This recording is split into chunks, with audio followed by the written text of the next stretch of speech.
UP में कौन जीतेगा? अखिलेश यादव सीएम बने रह पाएंगे या नहीं? समाजवादी पार्टी के झगड़े का नुकसान मुलायम अखिलेश को होगा या नफा बीजेपी और बीएसपी के खाते में चला जाएगा? इन सारे सवालों का सस्पेंस 11 मार्च तक बना रहेगा। सवाल बड़े हैं लेकिन जवाब कोई दे पाएगा नहीं। एबीपी न्यूज ने इन सवालों के जवाब ढूंढने के लिए जमीन पर काम किया। ओपिनियन पोल के जरिए करीब 6000 वोटरों का मन टटोला तो कई जवाब सामने आए। 1. यूपी में किसी पार्टी को बहुमत संभव नहीं है। 2. समाजवादी पार्टी एकजुट रही तो सबसे बड़ी पार्टी तो बन जाएगी लेकिन बहुमत नहीं हासिल कर पाएगी। 3. अगर समाजवादी पार्टी एकजुट नहीं रही तो फायदे में बीजेपी रहेगी। खंडित समाजवादी पार्टी 2 नंबर पर खिसक जाएगी। लेकिन क्या 11 मार्च को नतीजे आने से पहले कुछ और हो सकता है? इसका जवाब तलाशने के लिए हम यूपी के 75 जिलों में ऐसे लोगों को मिले जो जिले की राजनीति पर बरसों से पैनी नजर रखे हुए हैं। हर सीट, हर पोलिंग बूथ के वोटरों को करीब से जानते समझते हैं। आगे आप देखेंगे और सुनेंगे कि सीधे यूपी के 75 जिलों के वरिष्ठ पत्रकारों का चुनावी गणित बताएगा कि कौन जीत सकता है, कौन हार सकता है, किसकी सरकार बन सकती है। चुनाव का मिजाज समझने समझाने का बिल्कुल नया प्रयोग।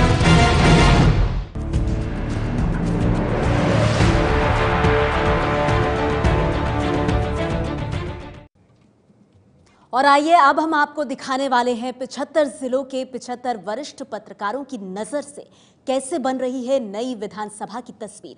75 पत्रकारों ने 403 सीटों का अनुमान लगाया है और पत्रकारों का आकलन आपके सामने है कि 128 सीट बीजेपी को मिल सकती है, समाजवादी पार्टी को 107 सीटें मिल सकती हैं। दूसरे नंबर पर समाजवादी पार्टी रहेगी। इन पत्रकारों के आकलन के मुताबिक बीएसपी तीसरे नंबर पर रहेगी 62 सीटों के साथ। कांग्रेस को सिर्फ 11 सीटें मिलेंगी लेकिन कई सीटों पर उम्मीदवार घोषित होने के कारण काफी सीटों पर हार जीत का अनुमान नहीं लगाया जा सका और यही वजह है कि वो जो संख्या आप 86 की देख रहे हैं उस पर कह नहीं सकते, ये बात सामने आ रही है। 9 सीटों पर अन्य जीत सकते हैं। और हम ये भी साफ कर दें कि 75 पत्रकारों ने जब अनुमान लगाया तब उन्होंने समाजवादी पार्टी को एकजुट माना।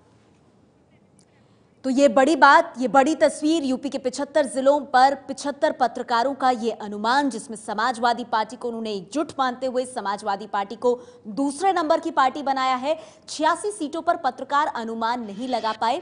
आपको बता दें क्योंकि कई जगहों पर उम्मीदवारों के नामों की घोषणा नहीं हुई है। बीएसपी तीसरे नंबर पर रह सकती है और बीजेपी जो है वो पहले नंबर की पार्टी इन पत्रकारों की नजर में बनती हुई आ रही है। अगर इन 75 जिलों की हम बात करें, 128 सीटें जो कि बीजेपी को वो दे रहे हैं, समाजवादी पार्टी को 107 सीटों का अनुमान।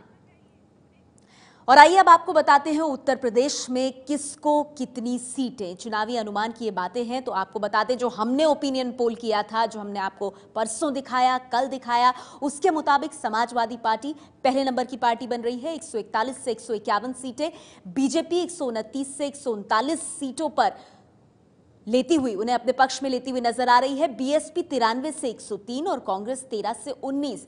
ये सीटें हम आपको एक बार फिर से दिखा रहे हैं और ये भी बता दें कि हम आपको पहले बता चुके हैं, एक बार फिर आप तक ये जानकारी पहुंचा दें कि अगर मुलायम और अखिलेश अलग अलग लड़ते हैं तो अखिलेश यादव को नुकसान होगा। वो 82 से 92 सीटों पर सिमट जाएंगे। मुलायम का बुरा हाल होगा, उनका खेमा 9 से 15 पर सिमट जाएगा। 158 से 168 पर बीजेपी सबसे बड़ी पार्टी, समाजवादी पार्टी की फूट का फायदा सीधे सीधे बीजेपी को। 110 से 120 पर बीएसपी और कांग्रेस हर हाल में आखिर की पार्टी ही साबित होती नजर आ रही है, जो हमारा ओपिनियन पोल था और उसके मुताबिक जो अनुमान हमने लगाया। और बता दें जो 75 वरिष्ठ पत्रकार हैं वो भी बीजेपी को पहली पार्टी बता रहे हैं और कांग्रेस को इस रेस में आखिर में। आगे हम आपको बताएंगे कि जिले के वरिष्ठ पत्रकार किस जिले में किस पार्टी को जीतते और किस पार्टी को हारते हुए देख रहे हैं। पत्रकारों के अनुमान पर ही हमने आज ये आंकड़ा आपके सामने रखा है। आगे हम जिले के पत्रकारों के आंकड़ों पर अपने संवाददाताओं से राय भी लेंगे जो यूपी में रहकर वहां पर लोगों की नब्ज टटोल रहे हैं। 3 पत्रकार, वाराणसी से रणवीर सिंह हमारे साथ हैं, एबीपी न्यूज संवाददाता पंकज झा हमारे साथ लखनऊ से जुड़ गए हैं और मेरठ से रक्षित सिंह हमारे साथ हैं। ये हमारे वो पत्रकार हैं जो लगातार लोगों के बीच घूम रहे हैं, उनकी की नब्ज टटोल रहे हैं। आखिर वो इन वरिष्ठ पत्रकारों के आकलन को किस तरह से देख रहे हैं? क्या जनता यही भाषा बोल रही है? तो यूपी की राजनीति पर यह सबसे बड़ी कवरेज आप देख रहे हैं। लेकिन सबसे पहले देखिए, पूर्वी यूपी यानी पूर्वांचल में पत्रकारों ने किसे दी कितनी सीटें?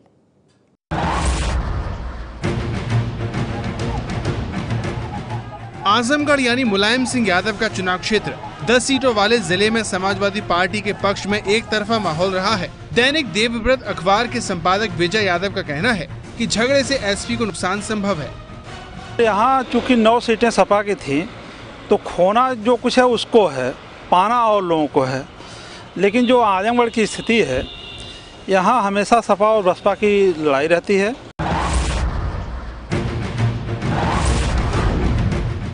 देवरिया की 7 सीटों में से 5 समाजवादी पार्टी के पास रही हैं। हिंदुस्तान अखबार के वरिष्ठ पत्रकार उमेश शुक्ल का अनुमान है कि इस बार बीजेपी नंबर 1 हो जाएगी। बीजेपी को 4, एसपी को 2, बीएसपी को 1 सीट मिल सकती है। इस बार जो चुनाव की स्थितियां अब तक की स्थितियां दिख रही हैं, उसमें बीजेपी इस बार जिले में अच्छा प्रदर्शन करेगी और वर्तमान समय में कम से कम 4 सीट उसके जीतने की उम्मीद जताई जा रही है।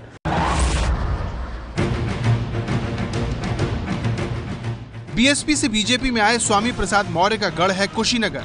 कुशीनगर की 7 सीटें कई पार्टियों में बटी थी। दैनिक जागरण के ब्यूरो प्रभारी अजय शुक्ला का अनुमान है कि इस बार उम्मीदवारों के पार्टी बदलने से समीकरण बदल जाएंगे। पाला बदल से यहाँ का सियासी समीकरण बदला है। बसपा के कद्दावर नेता थे स्वामी प्रसाद मौर्य भाजपा में चले गए, फिर विजय दुबे कांग्रेस के विधायक थे, भाजपा में चले गए। तो सियासी समीकरण वो तो बदल गए हैं, लेकिन जो सियासी तस्वीर की बात आप कर रहे हैं, जब तक भाजपा अपना उम्मीदवार नहीं क्लियर करेगी, सियासी तस्वीर पूरी साफ नहीं हो पाएगी।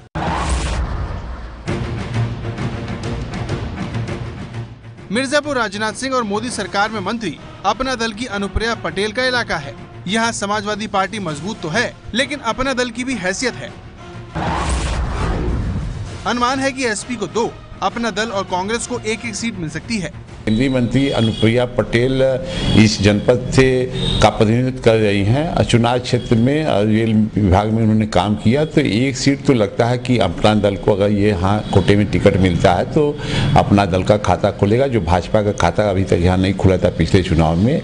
और सपा को 3 सीट मिली थी, उसमें कुछ क्षति दिखाई पड़ रही है। 2 सीट हमको लगता है कि सपा को मिलेगी। जौनपुर की 9 सीटों पर रखने वाले पत्रकारिता के प्रोफेसर डॉक्टर दिग्विजय सिंह राठौर का अनुमान है कि इस बार एसपी, बीजेपी, बीएसपी में 3-3 सीटें बढ़ जाएंगी। 2012 से स्थितियां बहुत बदली हुई हैं। समाजवादी पार्टी की उस समय लहर थी और इस समय समाजवादी पार्टी में जो विवाद है उससे बड़ी समस्या खड़ी हो गई है। 7 सीटों की जहां तक बात थी, बीएसपी अपना खाता खोलने जा रही है जौनपुर से, और कम से कम उसको 3 सीटें मिलेगी। कालीन के लिए मशहूर भदोही की 3 सीटों के बारे में अमर उजाला के पत्रकार साजिद अंसारी का मानना है कि 2 सीट एसपी को और 1 सीट बीजेपी को मिल सकती है। मुझे लगता है कि यदि समाजवादी पार्टी में एका के प्रयास बेकार हुए, असफल हुए, तो इसका सीधा सीधा लाभ भारतीय जनता पार्टी उठाएगी। सीटों की संख्या के लिहाज से इलाहाबाद यूपी का बड़ा जिला है। 12 सीटें हैं। एसपी को पिछली बार 8 सीटें मिली थी। वरिष्ठ पत्रकार अनुपम मिश्र का मानना है कि एसपी नुकसान में रहेगी। पूर्वांचल की तस्वीर आपने देखी। प्रधानमंत्री नरेंद्र मोदी के संसदीय क्षेत्र वाराणसी से हमारे साथ एबीपी न्यूज संवाददाता रणवीर सिंह जुड़ गए हैं। रणवीर, आपने हमारी ये रिपोर्ट देखी। आप चाय वालों के टी स्टॉल पर मौजूद आम लोगों से लेकर के बड़े नेताओं से वहां बात करते रहे हैं। आपका आकलन क्या कह रहा है? कौन जीत रहा है?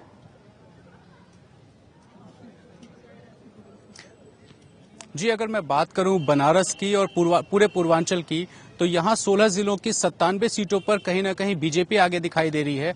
आज जो पत्रकारों के बातचीत के आधार पर यहाँ पे बीजेपी 28 से 30 सीटें जीत सकती है। वहीं समाजवादी पार्टी 25 सीटों पर और बहुजन समाज पार्टी 16 सीटों पर। वहीं कांग्रेस 3 सीटों पर सिमटती नजर आ रही है। अगर मैं कांग्रेस की खासतौर पर बात करूं तो कांग्रेस जो 3 सीटों पर जीत भी रही है, वो तीनों सीटें वो सीटें हैं जहां पे प्रत्याशी अपने दम पे जीतता रहा है। कांग्रेस से अजय राय, देवरिया से अखिलेश प्रताप सिंह और मिर्जापुर से ललितेश पति त्रिपाठी, ये तीनों प्रत्याशी अपने दम पे जीतते हैं।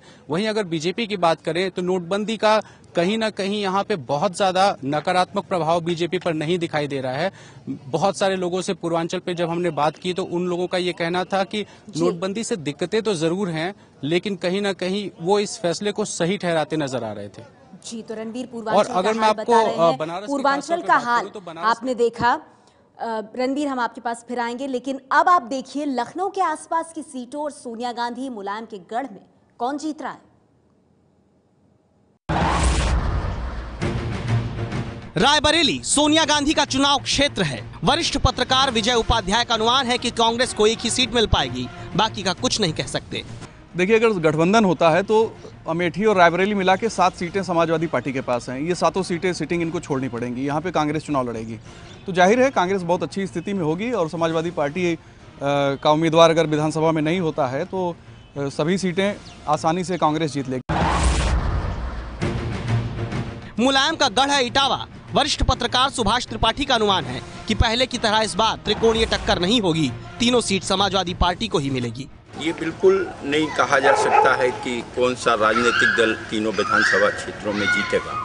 समाजवादी पार्टी, बहुजन समाज पार्टी और भारतीय जनता पार्टी तीनों ने इन सीटों पर जीतने के लिए बड़ी तैयारी कर रखी है और अभी कोई भी दावा नहीं किया जा सकता। रोचक संघर्ष रहेगा। मुलायम कुनबे में कलह है, इसलिए वरिष्ठ पत्रकार दयाशंकर तिवारी का अनुमान है कि मुलायम परिवार के गढ़ मैनपुरी में समाजवादी पार्टी नुकसान में रहेगी। देखिए, समाजवादी पार्टी का ये गढ़ है, इसमें कोई संकोच नहीं कहने में। पिछले चुनाव के नतीजे इस बात के गवाह हैं कि समाजवादी पार्टी ने 4 सीटों पर यहाँ कब्जा किया था। इस बार पिता पुत्र की लड़ाई से कुछ थोड़ा बहुत असर पड़ने की संभावना है, लेकिन इतना ज़्यादा असर पड़ेगा ये लगता नहीं है। सीतापुर में समाजवादी पार्टी और बीएसपी में कांटे की टक्कर रही है। 9 सीटों पर त्रिकोणीय टक्कर होनी है। समाजवादी पार्टी को 4, बीजेपी को 2, बीएसपी को 3 सीट मिल सकती है। ये सीतापुर समाजवादी पार्टी का गढ़ कहा जा सकता है, क्योंकि कभी यहाँ पर 7 तो कभी 5 सीटों पर समाजवादी पार्टी का ही कब्जा रहा है। 9 विधानसभाओं वाली सीटों में बीएसपी कभी 4 तो कभी 2। अगर अब आगे बात करते हैं तो मौजूदा समय में परिवेश बदलता नजर आ जरूर रहा है, लेकिन अभी भी जो ये दोनों पार्टियां हैं इनका प्रभाव यहां देखने को मिल रहा है। यूपी की सत्ता के केंद्र लखनऊ से सटा बाराबंकी जिला समाजवादी पार्टी का गढ़ रहा है। पंजाब केसरी के ब्यूरो चीफ मोहम्मद अतहर का अनुमान है कि इस बार समाजवादी पार्टी नुकसान में रहेगी। सिर्फ 2 सीटें मिलेंगी, बीजेपी को 2, कांग्रेस और बीएसपी को 1-1 सीट मिलने की उम्मीद है। 6 में 2 तो सापा को मिल सकती है। अगर बीजेपी ने अच्छे कैंडिडेट उतारे, क्योंकि अभी तक घोषित नहीं हुए उनके कैंडिडेट, अगर उन्हें अच्छे कैंडिडेट उतारे तो उनके भी 2 सीटों की संभावना है। हरदोई समाजवादी पार्टी का गढ़ रहा है। पिछली बार 6 सीटें समाजवादी पार्टी को मिली थी, लेकिन इस बार बीजेपी बढ़त बना लेगी। बीजेपी को 4, समाजवादी पार्टी को 3 और 1 सीट बीएसपी को मिल सकती है। पहले सीन में भाजपा 0 पर रहा करती थी, इस बार ये सीन बदल सकता है, क्योंकि उसके खेमे में दूसरे पार्टियों के 3 विधायक आ चुके हैं। तो आसार ये लग रहा है कि 4 सीट भाजपा निकाल सकती है। और लखनऊ से एबीपी न्यूज संवाददाता पंकज झा हमारे साथ मौजूद हैं। पंकज, आपके मुताबिक इस वक्त कौन सी पार्टी सबसे मजबूत स्थिति में दिख रही है?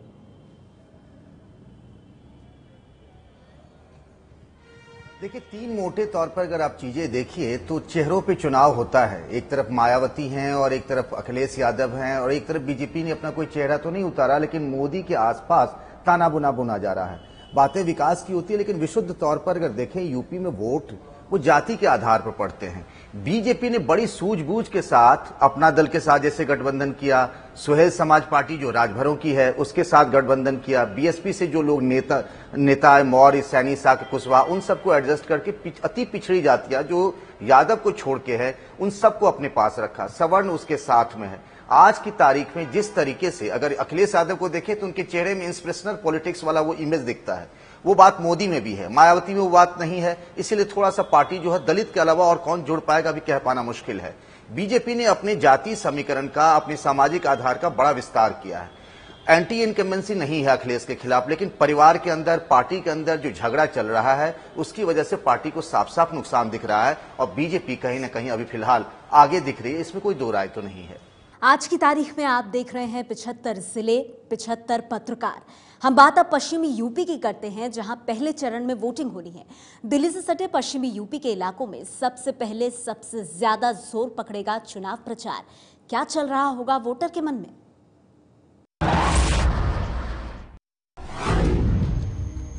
दिल्ली से सटे गौतम बुद्ध नगर में नोएडा, दादरी और जेवर 3 सीटें हैं। दैनिक जागरण के सीनियर एग्जीक्यूटिव एडिटर प्रशांत मिश्र का अनुमान है कि तीनों सीटें इस बार बीजेपी के पास होंगी। इस बार की स्थितियां थोड़ी बदली हुई हैं। बीएसपी पूरे, एक तो बीएसपी का जो नेगेटिव कैंपेन रहा डिमोनेटाइजेशन के बाद, वो उसको भारी पड़ सकता है।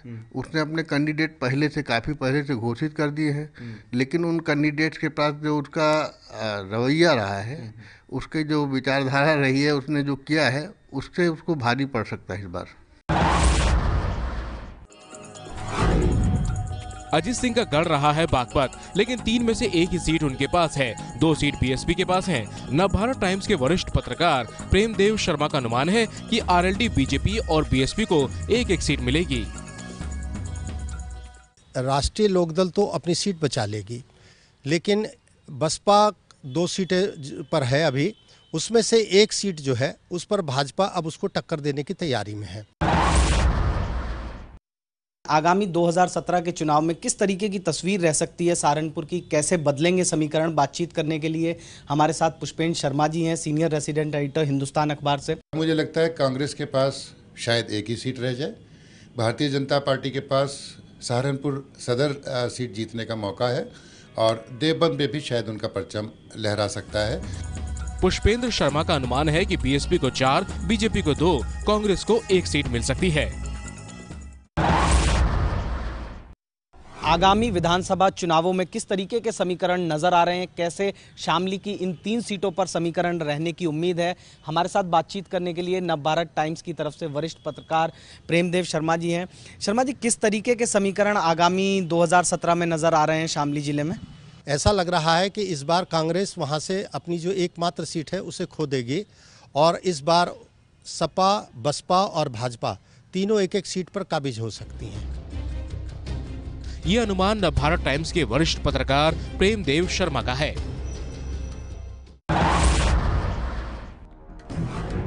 फिरोजाबाद मुलायम का गढ़ रहा है। डीएनए के वरिष्ठ पत्रकार राधेश्याम मानते हैं कि अगर पार्टी झगड़े में नहीं फंसी और उम्मीदवार ठीक चुने गए तो सारी 5 सीटें उनके हक में जा सकती हैं। अभी प्रत्याशी के ऊपर निर्भर करेगा। अगर प्रत्याशी कोई वैसा आ जाता है तो 5 प्रत्याशी समाजवादी पार्टी के निकल सकते हैं, इसमें कुछ कहा नहीं जा सकता। मेरठ से रक्षित हमारे साथ जुड़ गए हैं। रक्षित, संक्षेप में किसका पलड़ा भारी?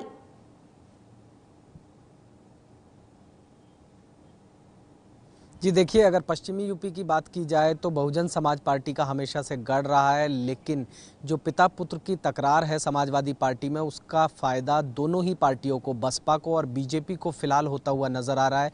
अगर एकजुट होकर लड़ते हैं चुनाव तो स्थिति थोड़ी बदल सकती है, लेकिन अगर जिस तरीके से परिवार में कलह चल रही है उसके चलते निश्चित तौर पर बसपा और बीजेपी के बीच में सीधी टक्कर पश्चिमी यूपी में नज़र आ रही है। नेहा, बहुत बहुत शुक्रिया रक्षित आपका, और इसके साथ ही पंकज झा आपका और रणवीर, आप तीनों का हमारे साथ जुड़ने के लिए। तो ये चुनावी अनुमान आपने देखा,